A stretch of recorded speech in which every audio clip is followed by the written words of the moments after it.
when I signed for Charlton, I'd spoken to Portsmouth previous to speaking to Charlton. So I'd turned down Aston Villa the year before. And that summer I was talking to Portsmouth at the time. And I was away internationally with Ireland, and I was in Dublin. It was right at the back end of the season when I got the call from, I think, Joe Royle, actually, who was the manager at Ipswich, just to say, look, we've had an offer from Charlton, which we've reluctantly accepted. Would you be, willing to speak to the club? And I actually was on a late flight back from Dublin, but I changed my flight, so I got an early morning flight to go and meet Curbs at Waltham Abbey, at the hotel at the Swallow at Waltham Abbey. So I came back slightly earlier than I was expecting, spoke to Curbs, bit of to and fro with the agent and stuff, and eventually signed. So that's pretty much how it came about, really. Okay. Was it quite difficult to leave Ipswich at that time? Was it just, I guess, right for your career, I suppose, wasn't it? With Ipswich? Yeah, I think when we got relegated, I sort of gave it a year to try and get Ipswich back in the Premier League, and obviously had a lot of good times at the club, and so I suppose it was arranged to leave. Such a good club, and somewhere where I had a good affinity with the fans, and also, I'd had two good managers there as well, in George Burley and Joe Royle.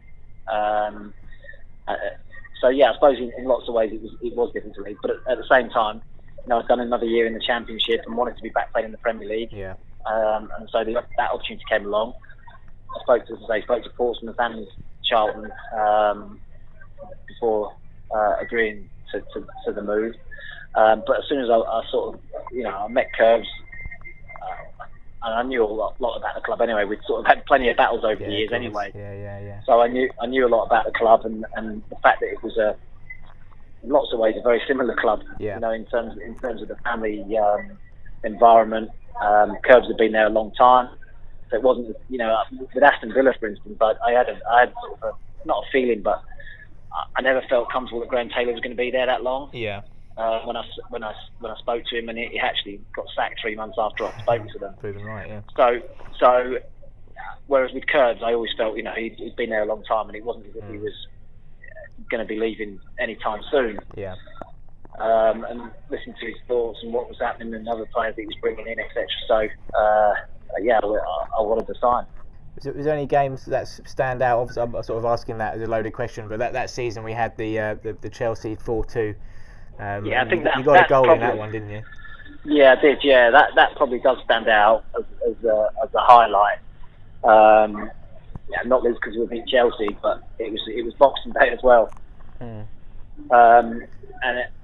That year, my kids sort of asked me what I wanted for Christmas, and I said, nothing. I said 3 points against Chelsea and a goal. Got it. And a goal would be nice. Yeah. So they obviously delivered on their promise. So it sort of stands out, really, that one, for that reason.